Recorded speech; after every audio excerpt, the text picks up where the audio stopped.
In 2019, YouTube was caught violating the Child Online Privacy Protection Act, or COPPA.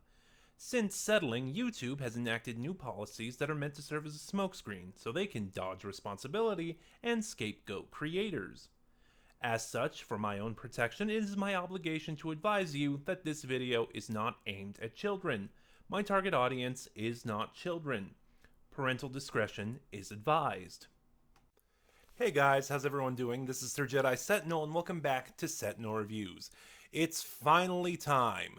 Today, we are looking at the end of the original Countermeasure series with Series 4. Released in July of 2015, Series 4 was directed by Ken Bentley and stars Simon Williams as Group Captain Ian Gilmore, Pamela Salem as Professor Rachel Jensen, Karen Gledhill as Dr. Allison Williams, and Hugh Ross as Sir Toby Kinsella. As always, there is a blanket spoiler warning in place, and like with Series 3, I cannot emphasize that enough with this one. So, if you have not heard Countermeasure Series 4 and you do not want to be spoiled, in the description box below is the link to Big Finish's website where you can buy Countermeasure Series 4. And the CDs are going out of print, so they are on clearance right now. So I'd say take that opportunity and snatch them up. Series 4 opens with New Horizons, written by Cavan Scott and Mark Wright, two absolutely phenomenal writers who were just stellar as a team. Also, real quick, I want to say this, for this review, I do have notes up. It's been a while. I did 2 re-listens of Series 4, but it's been a while. I'm doing this after a gap in listening, so my memory may not be all there on what I heard, so that's why I have notes up. You may see me consult them every so often. And right off the bat, we have my first critique. Well, not really a critique, just something kind of bizarre I want to note. So Countermeasures Series 4 seemed to predict that Big Finish would eventually start phasing out box sets. Only instead of, what's a good example I can grab? There we go. You know, like how they are now, if I can get it out of the box, just one jewel case. Countermeasure Series 4 is still 4 separate discs, but all of the covers are the cover of the Series 4 box set, just with the title. Again, I said critique, but critique might be too harsh. It's just a really odd middle step, before Big Finish started really phasing out the individual box set covers. Just kind of odd to note. That was a weird tangent. Anyway, so this story sees the team investigating a monorail being built by the titular organization New Horizons. And picking up from where Series 3 left off, Rachel and Allison, have had probes implanted in their brains that have kind of altered their thoughts. They see, and are overriding their memories. They see Templeton now as Sir Toby, and there is even someone who is only credited as the captain posing as Ian. For convenience's sake, I'm just going to spend this review calling him Fake Ian. Like the concrete cage, back from Series 3, also heads up, I'm going to be making a lot of comparisons to Series 3 in this review.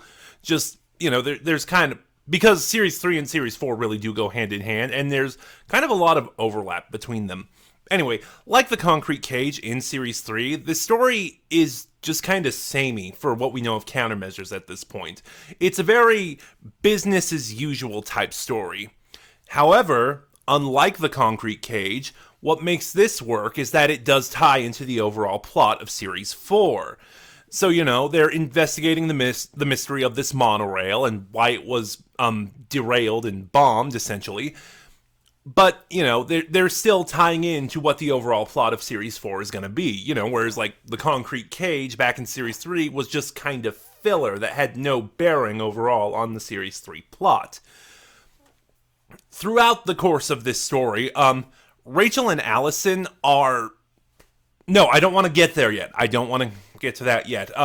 Like I said, this is a very business as usual, very sort of standard story, but the fact that, Templeton is posing as Toby and someone is posing as Ian, and Rachel and Allison can't seem to recognize it, it gives this story a sense of unease. And that unease only grows as Rachel and Allison begin to resist the effects of the brainwashing, of the conditioning. Like there's a really good scene where they talk about how much more amenable Toby has become. And Allison mentions how nice Toby was when her father died. Remember, back in Series 3 in the Forgotten Village? Because she was never there to see it, to see him one last time. Even though, of course, we all know she was. And Rachel mentions that she thought Allison did go to see her father, before the conditioning takes back over. Also, one thing I didn't notice on my first listen through that I heard in the second one, just, how tense that sort of, those moments are, because right from the beginning, we see that fake Ian is in on this, like when Rachel starts remembering that Allison was there for her to see her father die, he tries to steer the conversation away from that topic. This does lead me into another positive for this story. The performances are all really well done.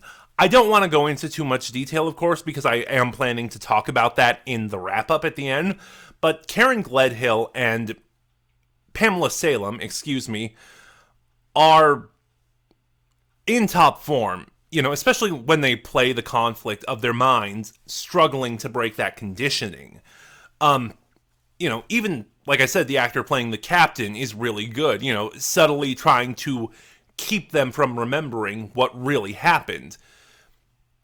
And aside from that, my initial plot summary and just really sort of ghosting over this, I didn't really talk about that too much, like what really the plot is or the mystery or the suspects or how it was solved.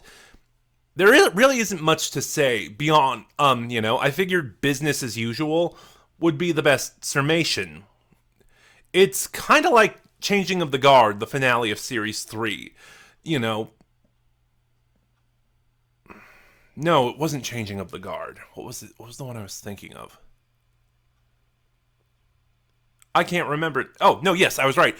It was Changing of the Guard, where there was the opening story, where there was the plot of Toby's hearing, and then there was the mystery the countermeasures team was trying to solve. Only, in this case, the two plots are much more cohesive, and they gel better together.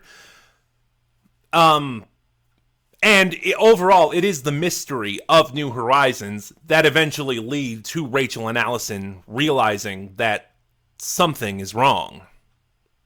And that's a good segue to our next story, The Keep, written by Ken Bentley. So, now you're probably asking at this point, what happened to Toby and Ian? Well, that's basically what The Keep is about. We get a bit of a flashback to the ending of Unto the Breach from Series 3. And, the gunshots we heard, I didn't want to spoil that in the Series 3 review, but if you haven't heard that yet, that's on you. But, the gunshots we heard were Toby and Ian being saved and rescued. And now, of course, because Templeton has taken over countermeasures and Toby and Ian's identities have been stolen, the safest place right now, unfortunately, is to put Toby and Ian in the Keep. Essentially a super prison that Toby oversaw the construction of. And now, at this point, Toby and Ian are being tasked to escape.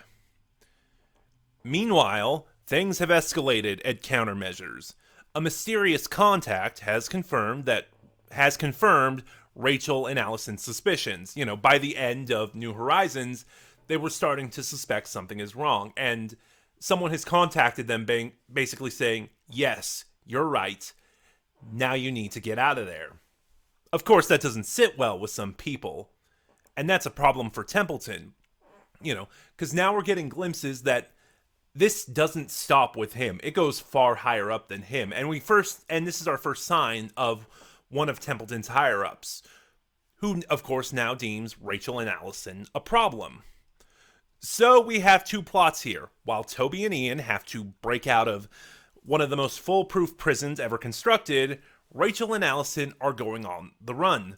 Both plots are really well executed.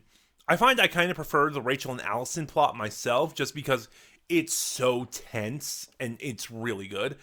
But the Ian and Toby plot is still great, if kind of rushed slightly. And because Series 4 is overall the end of the original Countermeasure series, this story functions a little bit kind of like a greatest hits. It homages everything else in the series that came before it. For example, Rachel and Allison take refuge with a Sergeant West. He was a very minor character in the previous 3 series. He was just a member of Ian's battalion. Meanwhile, to break out of the keep, Toby first enlists the help of Jeffrey Broderick. Way back in Series 1, Broderick was the kind of main antagonist of the story, Artificial Intelligence. I won't go into it too much, but Shurik Barkov from Peshka back in Series 2 even makes a cameo. You know, it's fan service, but it's fan service with a point. All these nods are earned, and they do actually contribute to the story. Now, after Rachel and Allison flee countermeasures and disable the mind control devices in their heads, the fake Ian is now tasked with hunting them down. And now that he doesn't have to play Ian anymore, he shows just how unhinged he is. Which leads to some really thrilling, really tense moments as he chases Rachel and Allison down mercilessly. You know, even the other soldiers say they can't execute unarmed civilians, which, even if they are personnel, that's essentially what Rachel and Allison are. And fake Ian doesn't care. And, you know, he obviously grows more desperate and unhinged. He's essentially Ahab. You know, every time they elude him, he gets more threatening just in how uncontrollable he is. All of that kind of being said, I do think Ian and Toby's eventual breakout from the keep is a little rushed. You know, all of Ian and Toby's escape plans kind of failed. Broderick had no way of escaping the keep because they tried to go to Broderick because he's kind of a puzzle master. But then, because Templeton, in a really stupid oversight, didn't revoke Rachel and Allison's credentials, they're just able to walk in through the front door and check out Ian and Toby, basically. Like I said, it's kind of a trope that really depends on the execution to work. It's the all that work for nothing kind of plot twist. And just here for me, it didn't work. But now the team is back together, and we can finally start getting some answers to what's going on. The first one is, who tasked Ian and Toby with breaking out of the keep? Oh, no. I need to backtrack one more time. So, like the Forgotten Village in Series 3, wow, this is another story written by Ken Bentley. And I don't know the timeline of the stories he's written, because I know he's written a few at this time. I just haven't heard all of them. But going from the Forgotten Village to the Keep, you can see how tremendously he improved. Like, my big problem with the Forgotten Village was that it had a very slow first half, leading up to a really good second half, but that first half is such a slog. And then here, every second of this story is thrilling. Now we can get back to what I was talking about. With the team together, we can start getting answers. And the first one is, who tasked Ian and Toby with breaking out of the keep? Who was Rachel and Allison's contact? And warned them about the conditioning devices in their brains. Well, it was Mr. Heaton, of course. Don't remember that name? I only mentioned him very, very briefly in my Series 3 review. He is a member of Parliament, like Toby. He's a high-ranking member of the British government. And back in Changing of the Guard, he was the one who oversaw Toby's hearing. And in a way, he's responsible for everything that happened. John Dorney's Rise and Shine is next, and oh boy, to give you these answers, I kind of have to go on a bit of a tangent because I gotta spoil another story for any of what's going on going forward to make any sense. So between the releases of Countermeasures Series 2, July 2013, and Series 3, July 2014, something happened. Doctor Who's 50th anniversary. And like the TV show itself, Big Finish was celebrating in many ways. The light at the end, the destiny of the Doctors, worlds of Doctor Who, etc., etc. What we're going to be focusing on, very briefly, is the main range's celebration of the 50th anniversary. The 1963 trilogy. To make a long story short, this was an anthology trilogy that saw the three main range Doctors, the fifth, Peter Davison, Colin Baker, and Sylvester McCoy, on Earth in 1963, the year Doctor Who premiered, of course. The seventh Doctor story, 1963, The Assassination Games, once again saw the Doctor and Ace team up with the Countermeasures team. This time, they were facing an alien race called the Light. The Light are a space Illuminati, and they claim to secretly be the true rulers of the universe. And that's kind of what's going on. Essentially, Countermeasures Series 3 and Series 4 are a sequel to the Assassination Games. Now we can get to the story. Heaton is a member of the Light. And essentially what's been going on is the team is now facing the fallout from the Assassination Games. The Light have a contingency plan in place. Whenever a planet develops the means to detect and combat the Light, they have sleeper agents who activate and enact a scorched earth policy. And make it look like whatever planet they were controlling destroyed itself instead of the Light destroying a planet. And that's what's going on. Because of the Assassination Games, the sleepers have activated. Real quick, before going any further, I have not listened to the Assassination Games yet. Like the other main range trilogy, I was considering doing the Assassination Games as part of my Countermeasures review, but I decided to save it for when I do the 1963 trilogy. Now, Heaton is really cryptic about why he actually wants to save the Earth, but he does provide the team means to combat the sleepers. Hang on, I'm seeing where I am in my notes. Okay, and now it's finally time to talk about Templeton. In his introduction in Series 2, Philip Pope has always been amazing as Templeton. Like I said in my reviews of Series 2 and Series 3, he's just so slimy and smarmy, and that kind of character you're supposed to hate, and Pope did it so well. But the material here, it's some of the weakest material he's had, and for me, honestly, a lot of it comes off as being out of character, just given how Templeton was established previously. For context, I should state that Templeton himself is not a sleeper agent. He just works for them, not knowing of what their plan really is. Even Heaton admits this, saying he's just a nasty piece of work and the sleepers know how to choose their pawns well. But here's what I mean by how Templeton is kind of out of character in this set. Back in the Keep, when we first meet Templeton's superiors and she tells him Rachel and Allison have been compromised, she orders that they be terminated. And Templeton hesitates. And again, here in Rise and Shine, his superiors basically order that they be executed summarily.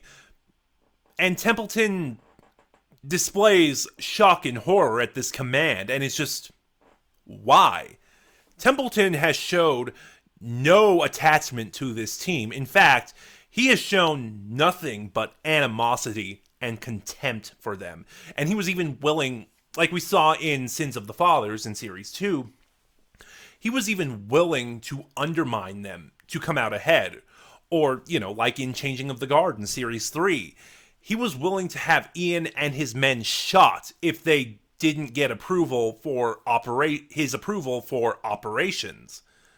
So, why is he concerned now?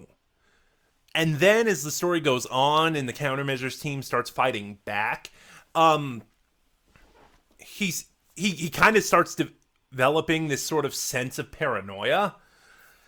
And it's just, like I said, Templeton is really out of character here.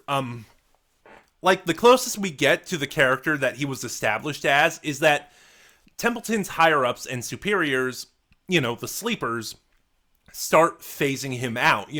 They don't involve him in operations. Whenever he calls for status updates or plans, they hang up on him, and he's really starting to loathe that. And it kind of leads at a last-minute redemption, and I'm not going to go too much on that. The more it goes on, I find I'm not a fan of the redemption through death trope. Because that it's not real redemption. Real redemption you have to work at. You have to just pull forward and keep working at. And when the temptation to slip in your old ways comes forward, you have to resist it and keep working. And redemption through death is just, like I said, it's not real redemption. It's just lazy. It's like, there, I did the good thing, I'm all redeemed.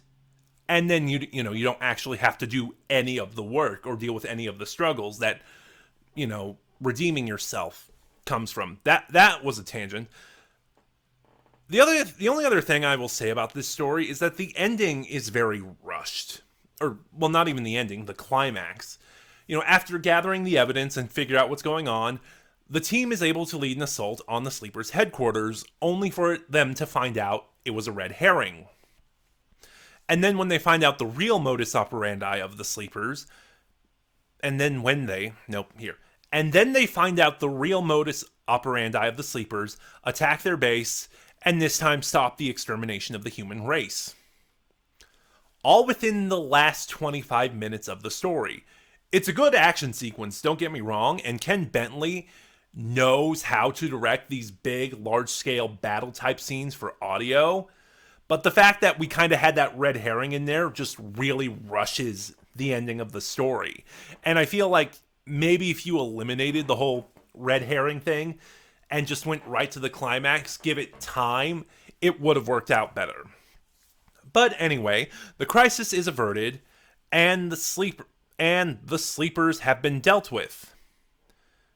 That should be the end of things, right? Right?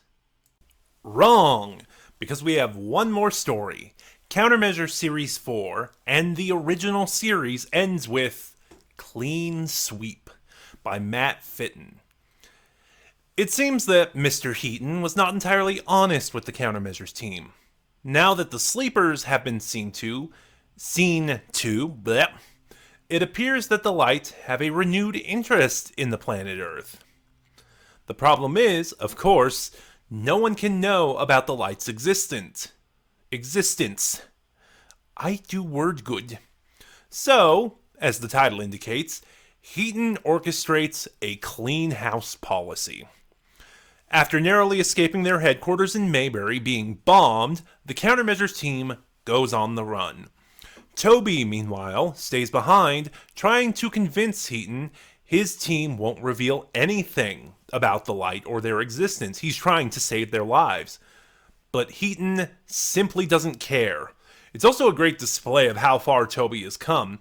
From the cold, callous, pragmatic man who would sacrifice everything, even his team, for Queen and Country.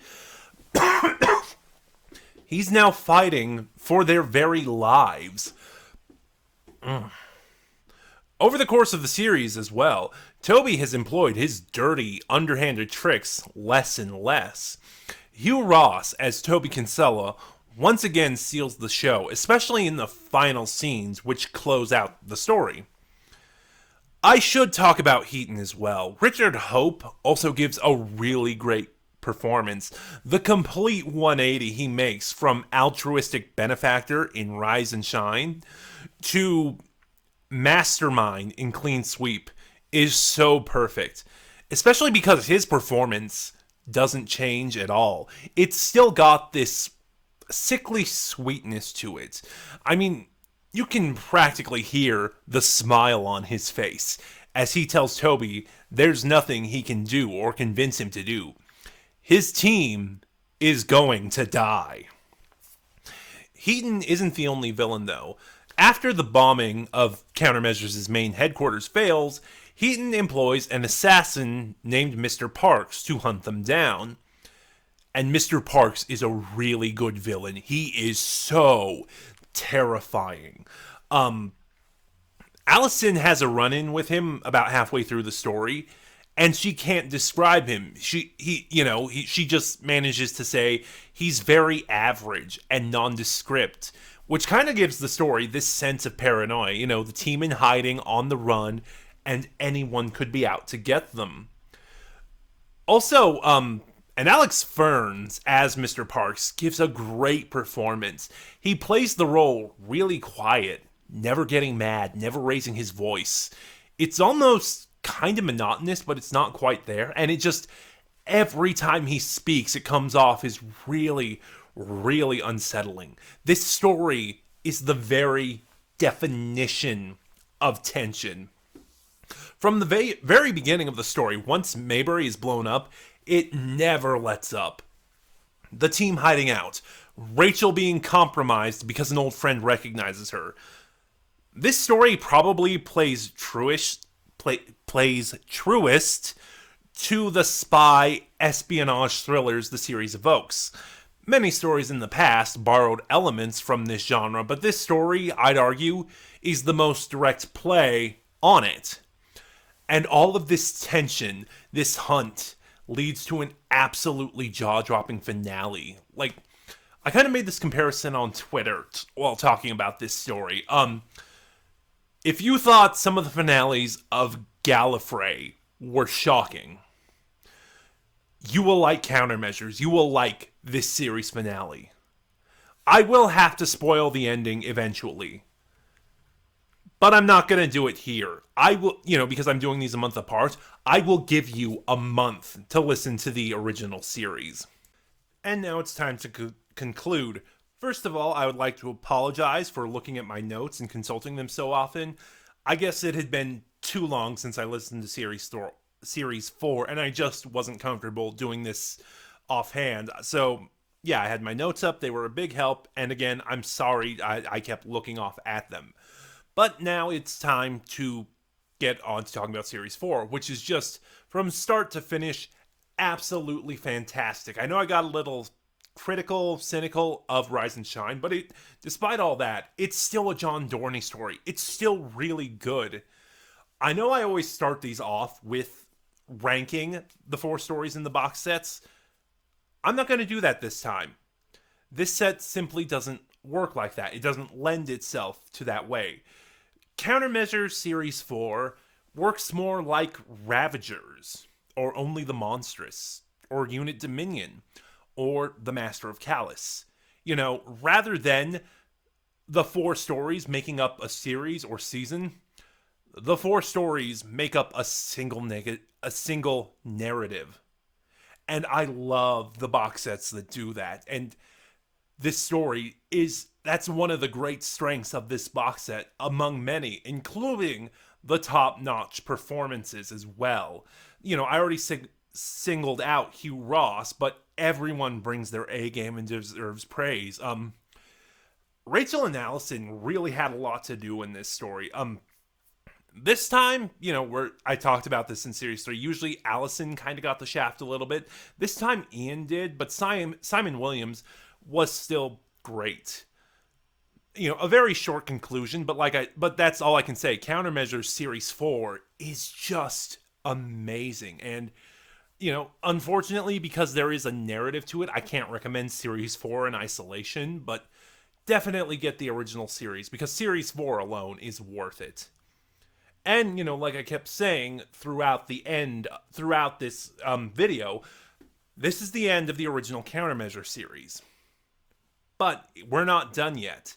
After this, the series was revived as The New Countermeasures. And it plays it like a TV revival. The series jumps ahead 10 years into the future, from the 60s to the 70s, and aesthetically speaking, with the covers, it goes from black and white to color. So join me next month when we will be looking at the inaugural story of the new countermeasures, the special Who Killed Toby Kinsella? But those are just my thoughts. Have you heard Countermeasures Series 4? What do you think? Start a conversation in the comments below. Remember to like, comment, subscribe. Click the bell next to subscribe to get notifications when I upload. And in the description box below, you will find the link to my Twitter where you can follow me and get updates on the channel. This is Sir Jedi Sentinel, and I'll see you guys next time.